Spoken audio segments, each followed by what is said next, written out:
Welcome to the Highbury Squad. You can follow us on Twitter at Highbury Squad. In fact, it's the same on Instagram, YouTube, Facebook, and eventually iTunes. Join me, Sophie, aka at Soccer Diva, Amanda, aka at Gooner Girl 1969, and our very special guest, Super Kevin Campbell.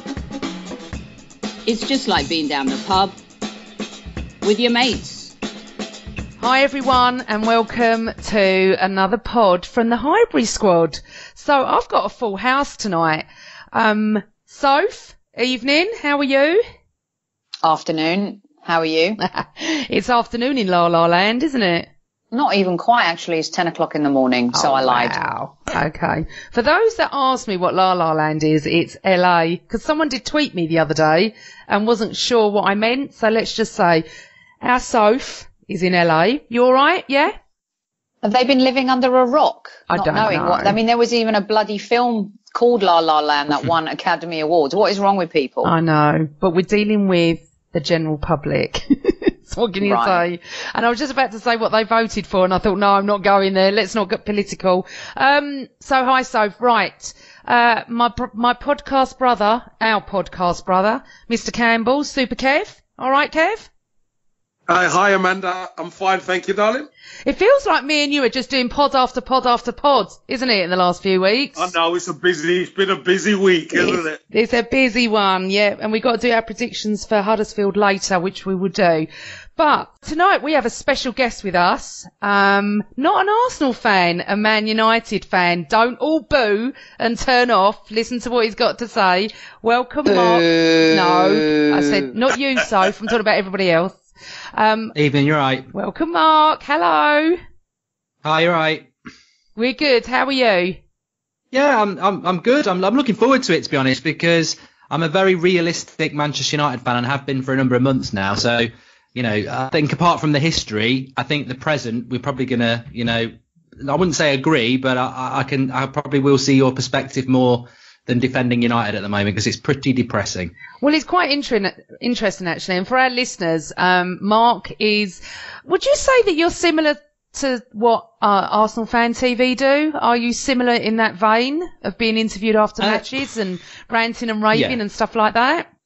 Yeah, well, we try not to do that, because I think unfortunately Arsenal Fan TV has become, you know, a little bit of a cliche to people. Although I get on with Robbie very well, we've sort of, you know, we want to steer clear of that, sort of the same people on after every show and the sort of ranting. But having said that, you can sort of see where it comes from, because we're now going through with Mourinho what Arsenal went through with Wenger for a very long time. So, you know, I can empathise with the frustrations that they had, to be honest. But yeah, we do the fan cams, we do match reactions, previews and things like that. Let's just touch on that, actually. It's quite interesting. When we had a Wenger in, Wenger out situation where it actually got really toxic, people were like either really defending him or really wanting him gone. And then there were the people in the middle that didn't want to abuse him, like myself, but just needed a change and wanted him gone. Soph and Kevin were with me on this as well. We're not, you know, we weren't abusing as such. But what's it like now? Do you have this section of fans where it's Mourinho in and Mourinho out, or is it different? I think with, I mean, I don't know whether it's the same with Arsenal, but you do sort of get this mythical top red mentality where match going fans, certainly the away fans, are very supportive of Mourinho, and then you've probably got this sort of myth that the fans who don't go to games, sort of like the global support, are against Mourinho. But the last game I went to, because I didn't go last night, because if it's on the telly, I do things, sort of call-ins for the global fans. The last game I went to was Palace, and, you know, I sat there, and I'm not somebody who would boo. You know, I was not very happy, but after the game, there was a lot of boos in the ground. So I just think, you know, fans make their own mind up, and I don't think they're defined by where they are in the world or whether they go to games. So I think at the moment we're probably around 70% out, 30%, well, maybe 20%, and then 10% on the fence. Does it get toxic like it did with our fans? I mean, I watched a lot of the Arsenal Fan TV stuff, and I think the longevity of the Wenger thing caused a lot of frustration. I mean, even as an outsider, I think he just went on too long. I mean, I know he did great things. I mean, obviously that rivalry for me was the best Premier League has ever had, United and Arsenal under Wenger, but it went on for too long. So I think that the toxicity that you talk about probably was just, I can sort of feel that myself. I'm after last night and recent results, I'm sort of like the Fulham game on Saturday. I'm like, I mean, I'll watch it, but I'm like, we're probably going to win, and that keeps him in the job. And it's like, long term, I just know he's not the right man. So I can understand it. And I think we're on the path to toxic, yeah. Why do you think that 10%, the thing I think with myself, Amanda and Kev, we've always talked about is we never quite understood towards the end why that 10, 20% was still supporting Wenger, even though he had been there much longer and, like you said, much longer period of time of toxicity. He'd given us our greatest season ever in the Invincibles, or Amanda would argue 89 was better than that. But why do you feel like in the short space, I can understand Gooner fans wanting to stick with Wenger because of that loyalty, but why do you think that 10, 20% want Mourinho to stick around? Where do you think that's coming from? I think there's a few factors. I think there are some people in life who just want to back the manager. I mean, Gary Neville's a prime example of that. He wanted to keep David Moyes in a job, which is, laughable to me, but some people have that mentality. Then you've got the few people who, last night there was a bit of booing for Paul Pogba at the ground, apparently. And, they want to blame the players and say they're not playing for the manager. Then there's people who want to blame the board and say that, he should have been backed in the summer. I mean, for me, all those theories are nonsense. But yeah, I think that's what it is. I just think that there are people who just have different opinions. They are in the minority, and then there's people who just, they're just not like that. They don't want to turn against the club. I suppose they see it as that: win, lose or draw, support the club. Okay, so sorry, go on, Soph. No, I was going to say, like in his first season, he won right away. He won Europa League and he won the League Cup. Trophies that maybe in the past he would have poo-pooed, but in typical Mourinho style, he lauds it when he's the one who's bringing the silverware. And then it's just gone really pear-shaped since then. And I think one of the things that for us was that the players were always very quiet at Arsenal. You only heard the rumblings towards the end of Wenger's reign, but it seems like the players have been using some type of spokesperson to get their message out in terms of what's really going on in the dressing room and all those things. Do you feel like, that he's completely lost the dressing room now? Is it true that he's called Pogba a virus? I mean, I think that we're seeing things happening at your club that we never quite did see happening at our club, maybe more so when Alexis Sanchez was there causing most of those problems. I think you touched on it. The big difference between Mourinho and Wenger is that Wenger has a history with your club and a very significant history. Mourinho has a history and he's not afraid to tell people what it is, but none of it's with United, none of these titles or anything like that. I think that there are certainly leaks coming out from Mourinho, and I think there are leaks coming out with certain players. I mean, I think the biggest issue is Pogba and Mourinho. I've known for a long time that there is an issue between those two people, and I think some fans want to believe that it can be resolved because Pogba puts the odd good performance in, but they've both admitted it's a professional relationship. And I think he will have attacked Pogba in the dressing room, verbally after the game, and I think Pogba would have gone back at him and said, the style of football suppresses me, which I agree with. Hence, I think he had to drop Pogba last night. I wouldn't drop Pogba, but I think Mourinho would have been a hypocrite if he hadn't. So there are massive issues in that dressing room because Pogba's massively influential. He's been through the youth setup. Obviously he's popular with the French players like Martial. So I think there is a divide, and I think Mourinho is a sort of manager who has a professional relationship with most of his squad and has a select 3 or 4 players that are like in his club. Which is clearly Matic, Lukaku, and Fellaini at United. Okay, can I just ask you? You touched on, Sophie mentioned Sanchez, which obviously our player that became your player. The last 3 or 4 months of Sanchez playing for us, it wasn't very good. I mean, and I've loved him for every moment, up to that point that he was with us. Do you think that was a United signing or a Mourinho signing? Because it seemed like the fans were absolutely, over the moon that he was joining, and it really hasn't worked out, has it? No, I mean, I remember it this time last year. Funnily enough, it was Robbie from Arsenal Fan TV who dropped me a message a week before and said he's definitely coming. And I was like, oh, right, okay, because no one really thought it was going to happen. Yeah. And we needed a right midfielder, a right-sided player. So we were like, well, we've got Martial who was scoring goals. You got Lukaku up front. You put Sanchez there. Brilliant. And actually I thought, this could be another Van Persie, getting somebody absolutely bang prime. And then he comes in and he puts him on the left wing and drops Martial. Sanchez wanders into Pogba's space, so it ruins Pogba. Lingard stopped playing well. Rashford stopped getting games. So the signing actually wiped out about half of our team straight away. I feel sympathetic to Sanchez. I think he's like many flair players at United.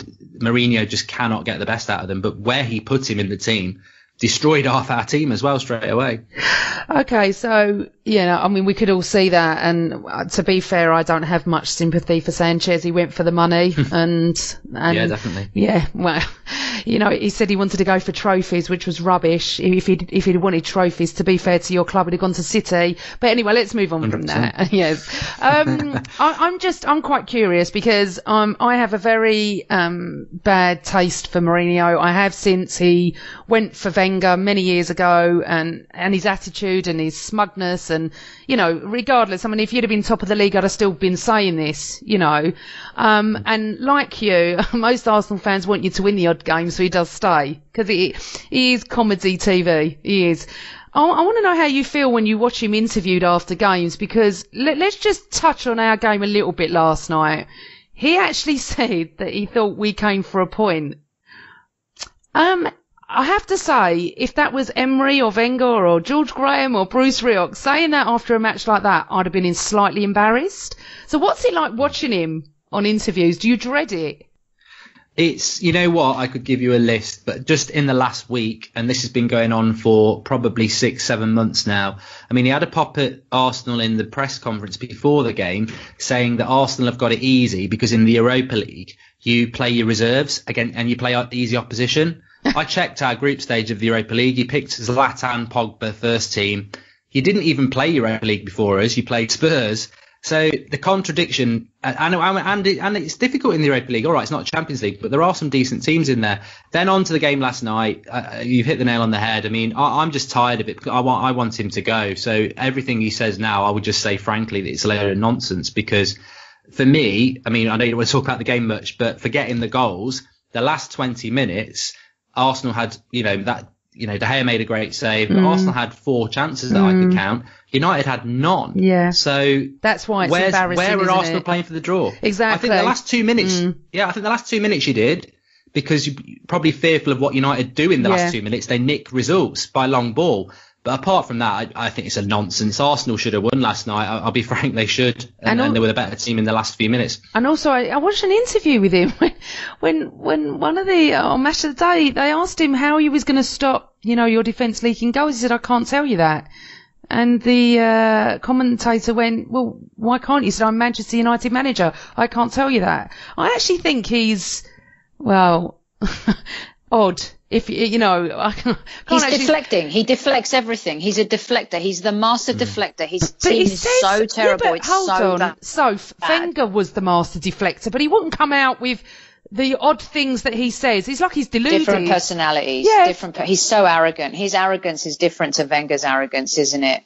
Wenger's was steeped in skill and masterful kind of football talk and being like the professor, whereas Jose is just an arrogant man. It's just about him, football, isn't it? It's about him all the time. It's really, really bizarre.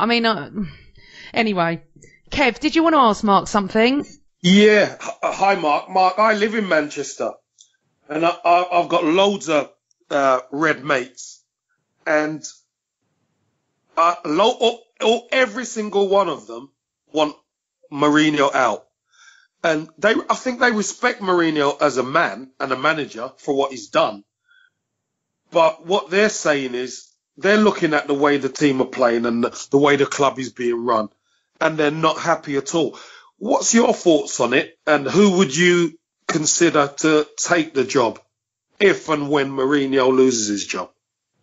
I think you're right, Kevin. I think that is the big thing with Manchester United. Arsenal have a history, Liverpool have a history, and I think obviously Manchester United do. Chelsea, Spurs and City, it's debatable. But the reality is that, you know, we have a history of playing good football, and I think when we got Mourinho, I knew what we were getting. I knew the youth wouldn't be developed. I knew it would be boring at times, but also knew that he wins the title everywhere he goes in his first 2 years. And it's clear that football's moved on. I mean, you see it with Sarri and Emery. They've been there at their clubs respectively 4 months, and you can see the progress. Mourinho's been there 3 years, and we're actually getting worse now. And you look at the top two, Liverpool and City, which is what everyone's trying to be. They're so consistent, and they score a lot of goals, and they play good football. And that's the problem. So looking at alternatives, I mean, Zidane's out there. There's a lot of United fans who don't want Zidane, which I find funny, because I was always impressed with Zidane, the way he adapted Real Madrid. I think people think you're a manager of Real Madrid and you just win trophies. Well, that's never been the case. They've spent a lot of money and they don't always win. And he's won back-to-back Champions League, which I think shows that he's a decent manager. I like Laurent Blanc as an outsider. I like what he's done.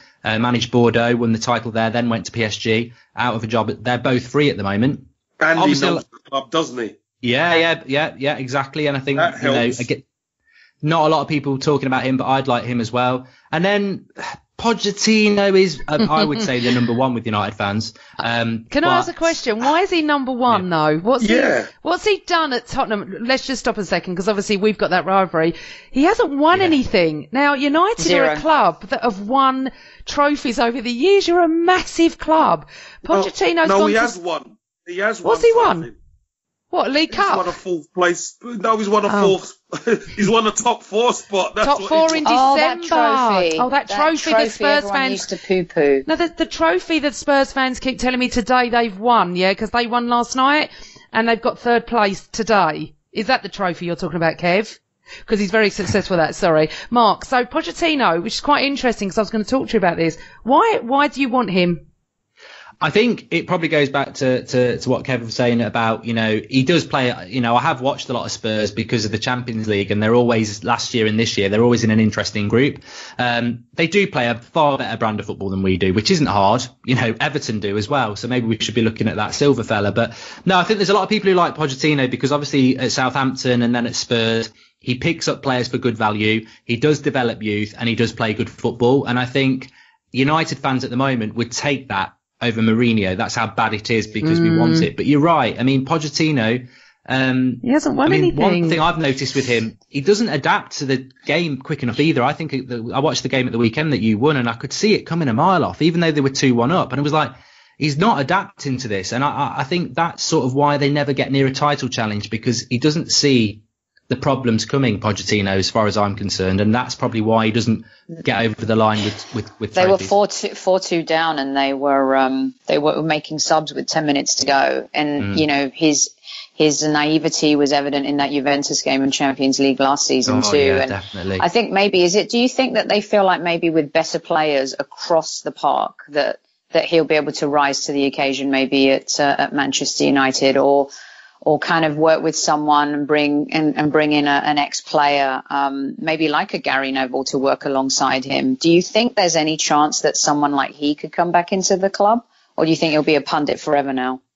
I think Gary Neville is suited as a pundit. I think he's one of the better pundits. I do like him. I don't always agree with him, but I do like him, and I don't think he'd make a good coach. And I think with Pochettino, he's quite similar to someone like Eddie Howe. I think the club would swallow him up. I mean, Mourinho's the right man for the job. He's just the wrong football coach. I mean, he's big enough. He's got the big enough personality to take that job. He's just been the wrong fit. And sometimes you have to accept that. I think Pochettino, Eddie Howe, Jardim, it's a massive club. It's a massive club. And that's what, maybe Emery's done well at Arsenal because he'd previously been at PSG, because I think Ed Woodward's, for what everyone says, as our chief executive, he will dictate how things are going to run. And if you go in there a little bit wet behind your ears, you're going to get bossed, really. You should get Wenger. I was just about to say that. Well, I've heard his name mentioned, funnily enough. I mean, a big no from me. But, I have heard his name. That's how desperate United fans are there. Let's get Wenger until the end of the season. I'm like, what? Oh, that's brilliant. That's hilarious. I was going to say, that is funny. Kev, go on. Sorry, I've lost my train of thought.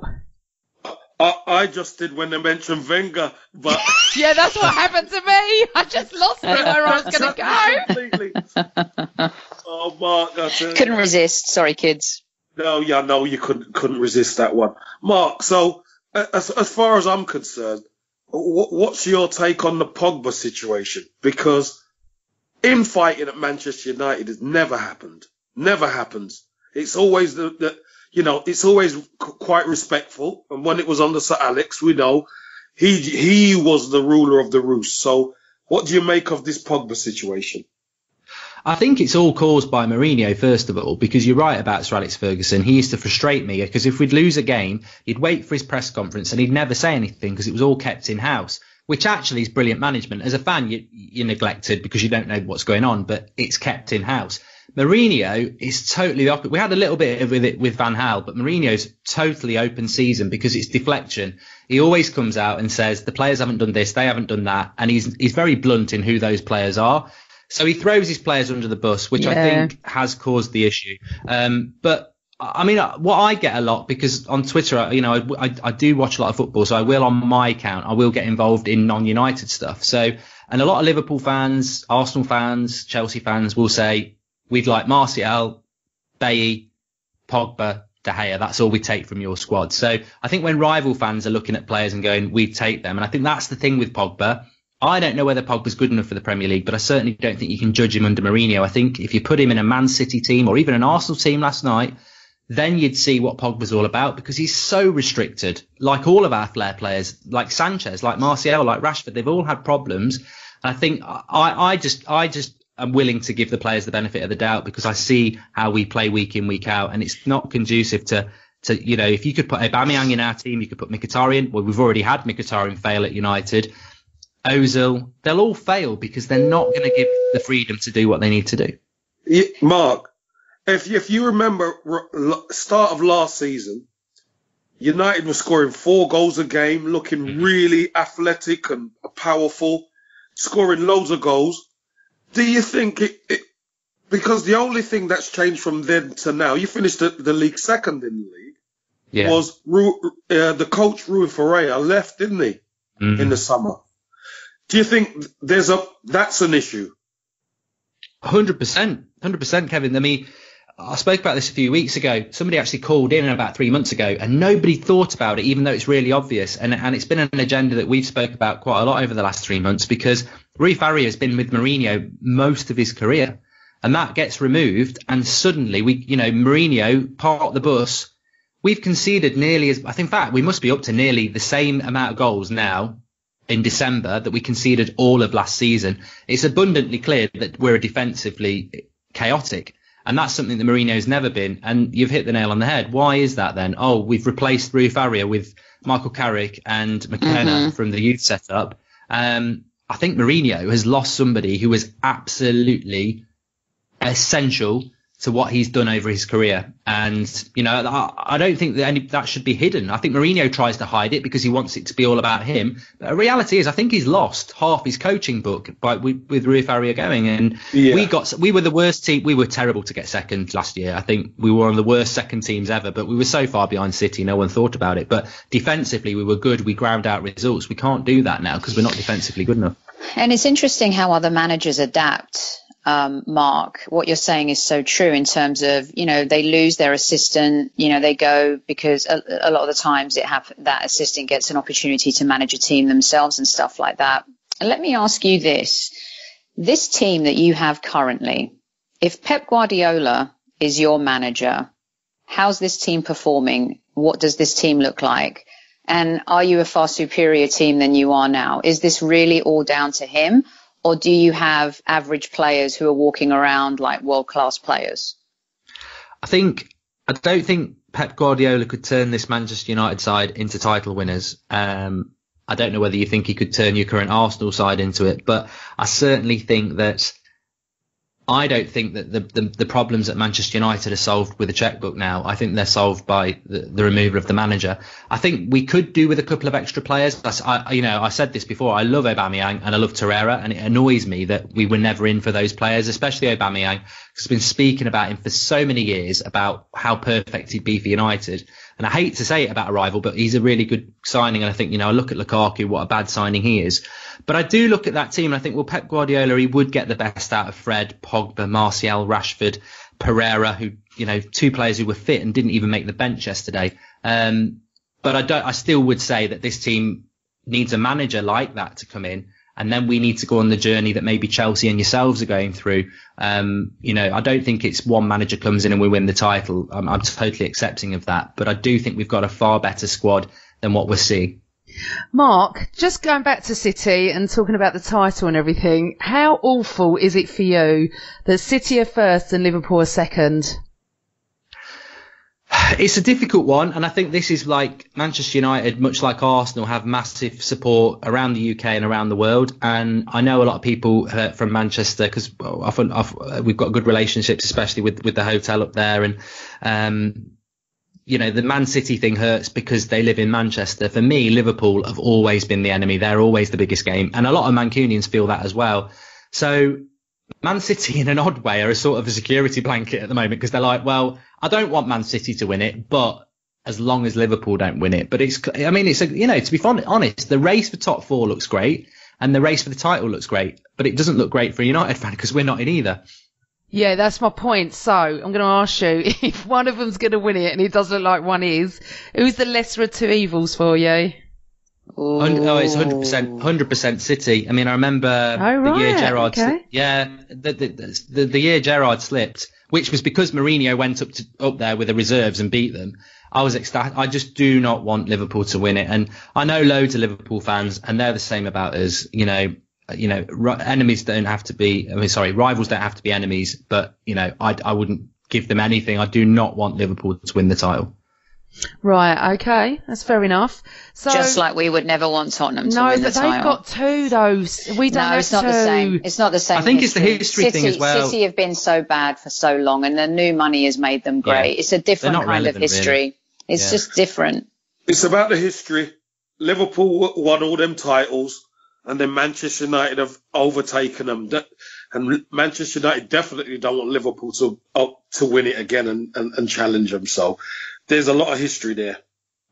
Yeah, definitely. I mean, City, like you say, they didn't really exist 15 years ago, did they? And they're going to have, if they win it over the next 20 years, then maybe they'll build some history and get some fans. But at the moment, I think it's only really the local fans that feel it. And I think Liverpool have the same. They want to win against Everton, but really, it's United. It's Liverpool United is a massive, massive thing. And Fergie helped cement that with his pursuit of the European trophies, and he was vocal about that. And his eye on the rivalry prize was always Liverpool and beating their records. It was always about them. But Arsenal, just as we were saying before, the Arsenal rivalry, I've always said in the late 90s, I mean, that was proper as well. It's a shame that sort of died because both of us are now, we lost our way a bit and we're trying to get back, because that was massive as well. It was. I'd love to. You know what, Mark? We need to have you back on to talk all about that, because I know you have to go. It's been absolutely fantastic to get a perspective of a Man United fan that isn't too irate, because I know quite a few, and obviously Kev does as well. So really, really appreciate you joining us on the Hybrid Squad tonight. I hope you've enjoyed it. I have. I could speak to you for ages. I really appreciate it. And thanks for having me on. Absolutely. Thanks for your time. Thanks a lot, Mark. Really We're going to have to do an Mark. old school pod and rewind the years, Amanda, and get stuck into the Keno and Vieira stuff. Yeah. Would you like to come back, Mark, and talk to us? 100%. Yeah, I'd love to talk about that. I mean, it was a brilliant rivalry, and I absolutely loved it. I think football rivalry, as I say, you don't, you're enemies, but you don't have to be, no, exactly, bitter about it. Sometimes you just got to embrace it, and it was a great time. Unless you're a Tottenham fan with Arsenal fans, no. But, thank you so much for coming on, and we'll catch up with you later. Thank you. All right, thanks all. Take care. Cheers. Bye, Mark. Bye.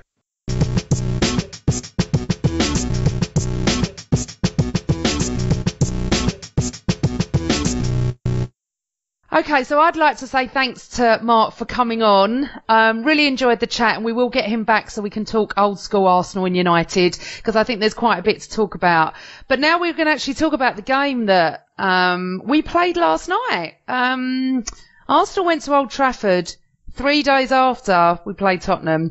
Now, Kev, you were there, weren't you? Yes, I was. Right. Kev was there. I was watching at home, absolutely plutzing, and my blood pressure went through the roof. Soph, were you up? Oh yeah, you was up, wasn't you? I had it on while I was sneaky second screen at work. Do you know what I'm saying? Nudge, nudge, wink, wink. Oh, I know what you mean. So, because there's so many decisions that we could discuss, we thought we'd bring the ref back on. So, the ref is joining us. Hello, ref. Hello there, you okay? Yeah, it's a really, really strange game, but, Sophie, Kev and I haven't discussed it yet, so I think we'll just go bit by bit. So, Kev, what was it like being there? Arsenal fans were absolutely amazing yesterday. Really up for it. The energy in the away end was brilliant. Shame, Kev, it didn't come through that on the TV. No. Yeah, really? It sounded like the prawn sandwiches era, didn't it, Amanda? No, honestly, anybody who was there will tell you the energy from the Arsenal fans was immense. Oh. But sometimes you watch it on TV, you can't actually get that, especially away from home. But yeah, the away support was amazing, honestly. So good really you were was. there. So good. So I was quite impressed and happy with the team when it was announced. Let's go into it now. All right. So we kick off, and then tell us what it was like, Kev, because I just think we just get such a different view on TV. We look like we controlled most of that game, but am I wrong? Well, no, I think United started off not too bad. They started off pretty sharp and were trying to press us. But we're made of sterner stuff now, and we've got the game plan we've got. We kind of took the sting out of Manchester United by passing it side to side, and if the press is coming a bit too high, we'll even go back to Leno and start again. I think that's really important to the way this team's set up. But as soon as we made them back off, it was all Arsenal, wasn't it? I think Ramsey kind of nearly got in, and Aubameyang nearly got in, and we were starting to go pretty close. And honestly, Old Trafford, it was a weird feeling. Old Trafford was quiet. I've said that for ages. Yeah. It was the home fans who were just quiet because they had nothing to cheer about. They're so rancid. Honestly, they're really not a great team, are they? And I don't think that we felt troubled. Is that the feeling you got when you were there? Like, did we ever feel like we were really troubled? Yeah, no, Sophie, we weren't worried at all. Throughout the whole game, I don't think we were worried. I just think it was a matter of us trying to stay in front when we got in front, Obviously, as soon as we score and then they equalise, then the home fans start to get behind the team a little bit more. But, we just constantly kept taking the sting out of the wind out of their sails.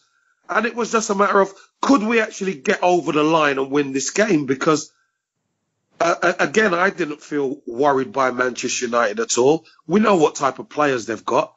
And when I don't want to jump too far, but when you see this Man United team change tactic and start lumping it forward, you know who the best team is. Yeah. And, I just thought if we'd had a little bit more luck because of the injuries. Yeah. The injuries really hurt us, I believe, because Unai Emery's scheming and tactical awareness couldn't take place because he had to make changes that were forced on him. Also, okay, so let's just go to our first goal, which was a Torreira corner to a header by Mustafi. I'm not sure what De Gea was doing. I'm not sure if I blame it. I don't know what he was doing. They had a man on the line that kicked it off the line, but it wasn't on the line. Obviously, it was in. Now, if we didn't have goal line technology, I'm telling you now, Kev, that wouldn't have been given. Because I know. Do you agree with me? Because when I watched it on TV, right, it didn't look, to me, on TV, it didn't look over. It just looked like it cleared it off the line. It didn't. Me either. No, I didn't even know. And also, I didn't know he had that watch on that tells him or whatever it is. Yeah, it's at every ground now, I think. Oh, fantastic. All the refs have it now at Premier League grounds. Yeah, we have a system where the ball is chipped, so the ball, the chip in the ball tells the referee via a watch system whether the ball has crossed the line or not, and that's mandatory across the Premier League. Okay, which so I think is fantastic. I do. By the way. I do. I'm not sure about VAR, but we're not going to discuss that. But I quite like this goal line technology because when they actually showed us the graphic, it was completely over in a bit of space. So I'm really pleased. So we go 1-0 up. Now we need to talk about some of the decisions. That's why we got the ref here. I don't know where to start, if I'm honest. Let's start with Rojo or whatever you call him. No, start with Marshall. Marshall, go on then, Kev. Talk to the ref. Well, we know Anthony Marshall's great at running with the ball, but I believe he conned the ref there by sticking his leg out and initiating the contact. And the ref was right there. He saw it, but I believe he initiated the contact. What did you think, ref? I agree.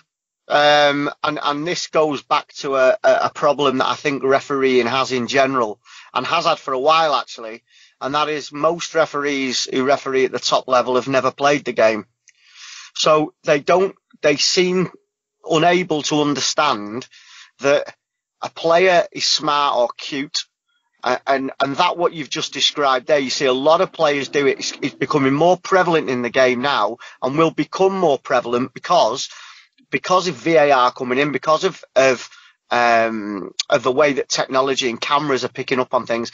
The old traditional dive of a player actually going over with no contact and deliberately trying to con the referee by throwing himself to the floor will start to become less and less, because it will be picked up and players will be treated retrospectively, or even in the game where they'll get a yellow card, in some cases a second yellow card, because the VAR will pick up that they've actually conned the referee and dived. Where they initiate the contact and they put the leg out, it's more difficult to prove that that's what they're doing, but they do it, and players do it more and more. Raheem Sterling does it a lot, Anthony Martial does it a lot, sort of just initiates it, gets the contact, feels the contact, goes down, and the referees are not cute or smart enough and have not played the game to a decent level where they understand exactly what's happening in front of them. Difficult for them to pick it up. They seem unable to do so. Okay, Yeah. So then, Kev. And then the free kick comes in. Yeah, the free kick comes in. And I'm sure it's Herrera. Yeah. Is in front of the play. Yeah. Or his head offside. So he's offside technically, isn't he, ref? He is, but he is offside. What I will say on that, I paused it to have a look at it, and he's definitely offside. What I will say about that is, Kevin, that no Arsenal player appealed. You watch it, not one Arsenal. I'm not saying you have to, by the way. It's not cricket where you have to appeal. Exactly. I'm just saying the linesman hasn't picked up his offside.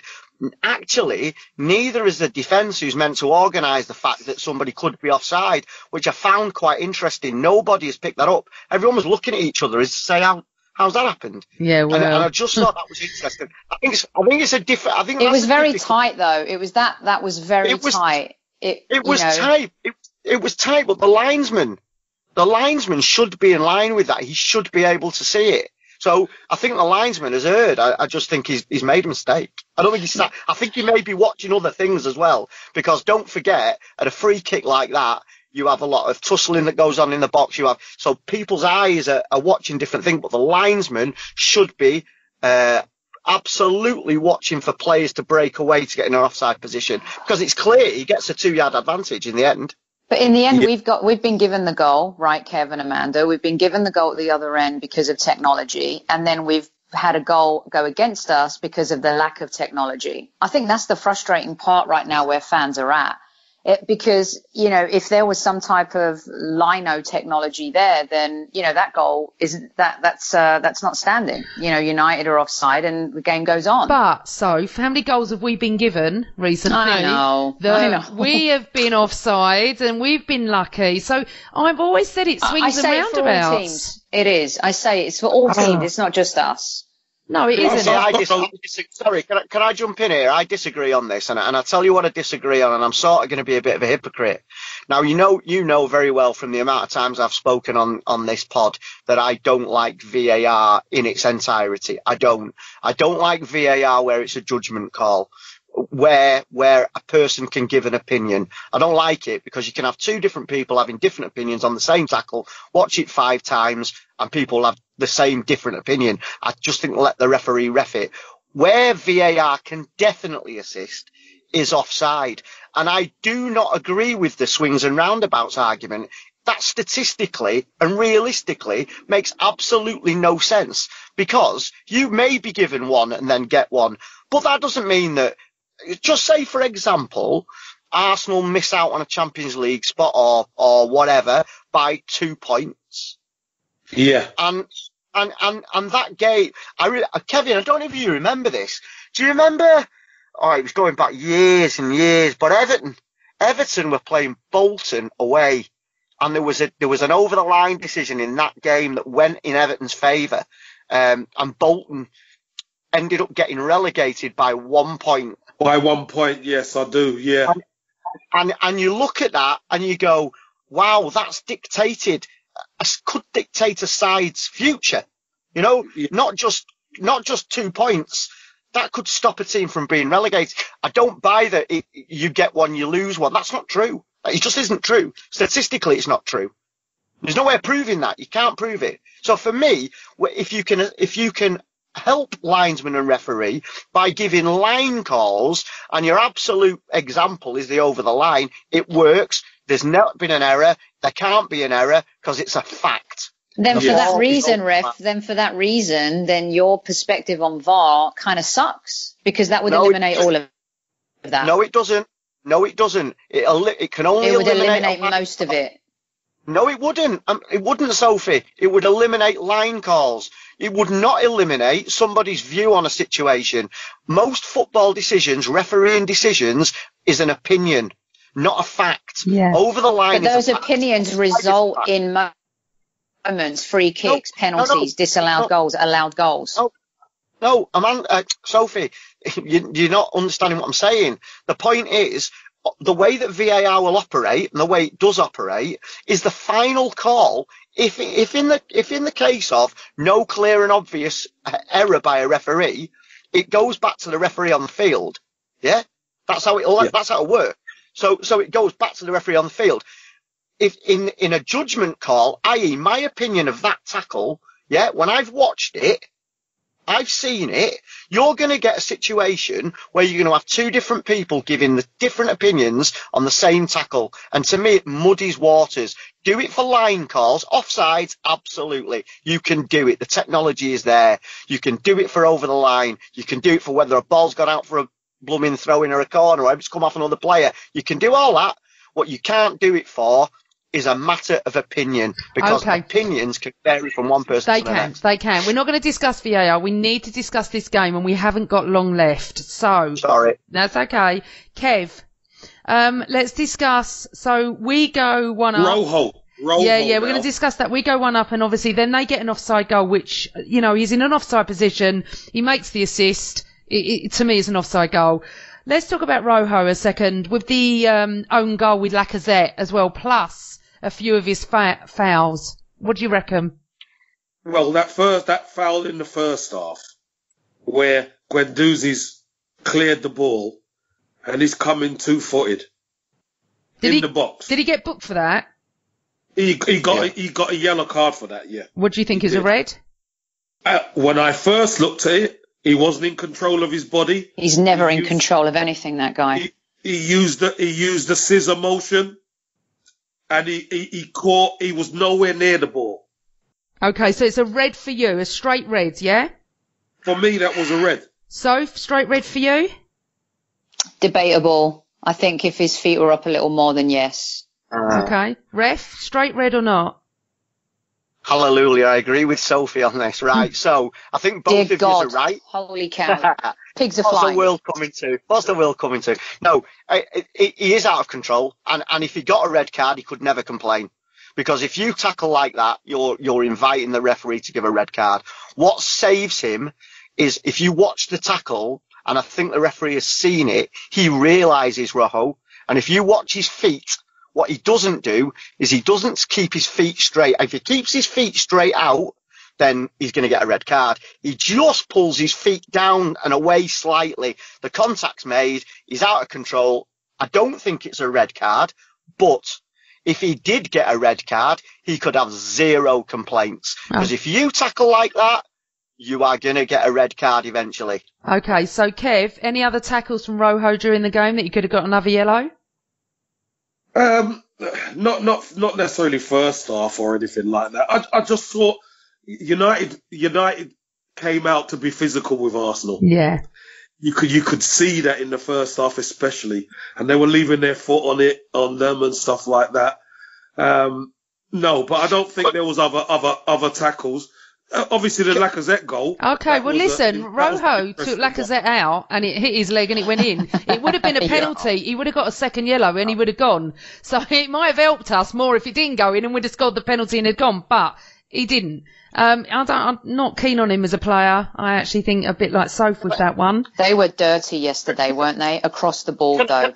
They were dirty. Can I just ask Kevin something? You were at the game, yeah? Yeah. Okay, I've not seen the full 90 minutes. I've seen highlights of the game, yeah? Yeah. Now, it seems to me that the referee has handed 5 yellow cards out in the space of about 5 minutes. He did, yeah.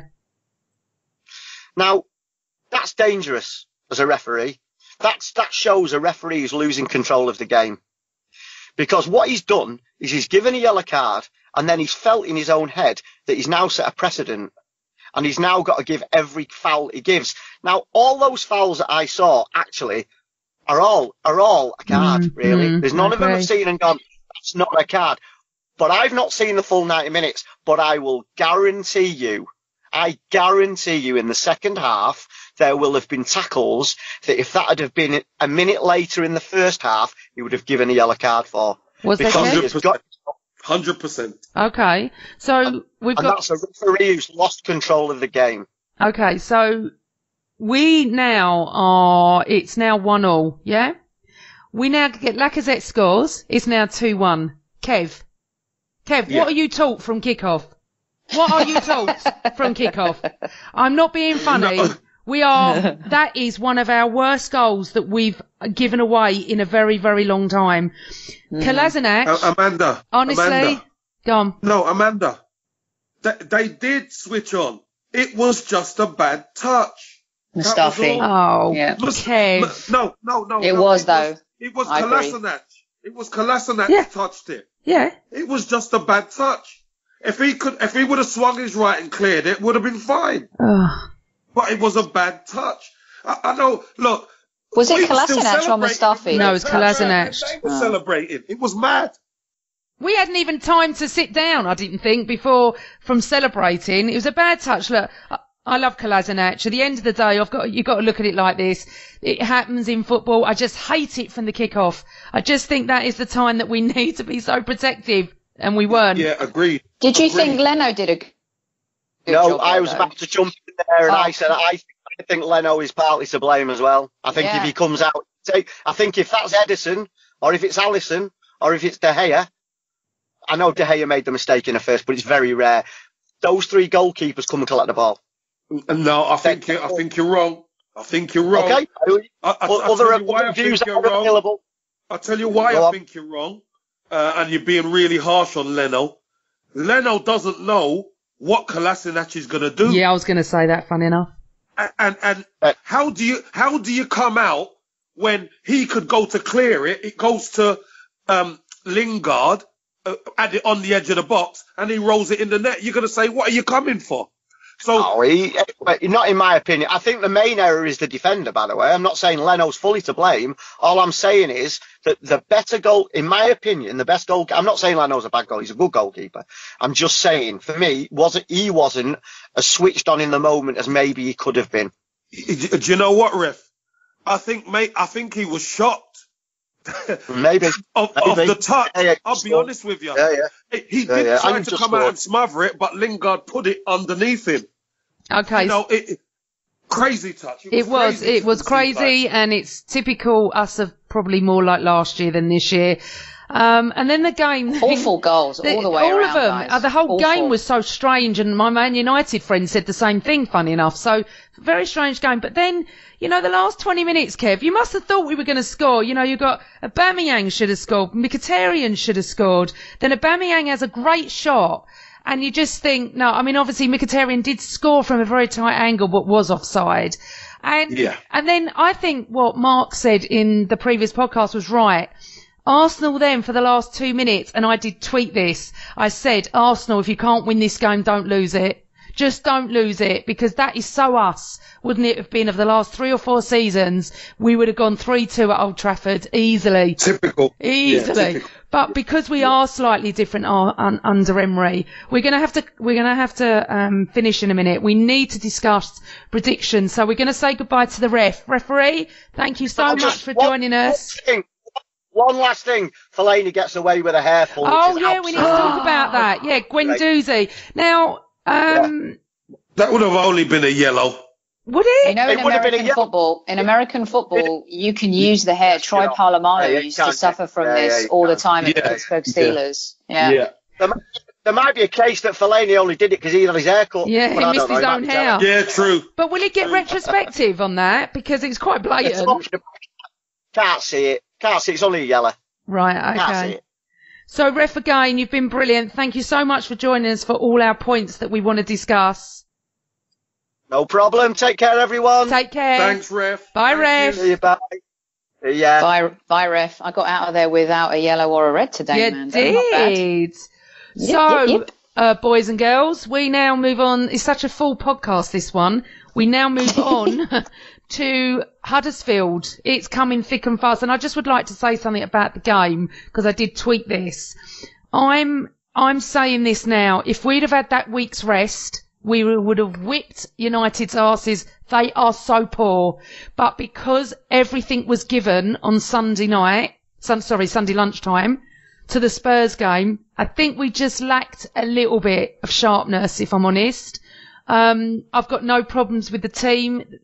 The games are drawn up that we play Tottenham Sunday, United Wednesday. Now we've got a 3:00 on Saturday at home. So, Kevin, what is your prediction? You know what? I believe Arsenal are going to win this convincingly. Okay. I'm going for 4-1. Nice. A rout. It's going to be a rout. Miss Sophie.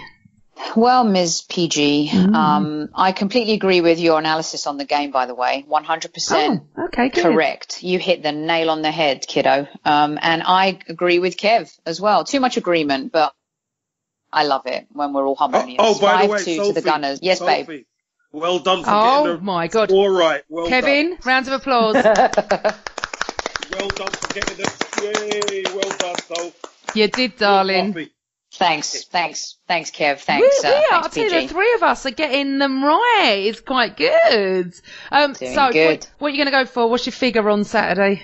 5-2. I really feel like that we're going to win this convincingly. Huddersfield have tried and battled a lot in the last couple of weeks. I think Emery's going to have the boys whipped up into shape for this one. And I know that we have some niggly injuries, but we have to beat these guys convincingly. Keep that machine rolling. What number would it be? 21. 21. Key of the door, as they say, is that 18? I can't remember. It's so long ago for me. Right, so me, definite win on Saturday. I was thinking 3-1, but I think after the injuries and after the fact that it's 3 games in a week, 2 heavy games, I'm going 2-1. 2-1 to the Arsenal. And I feel that I'm hoping Ozil's back. We need some creativity. We need some change. Just feel like some of the boys might need a little bit of a rest.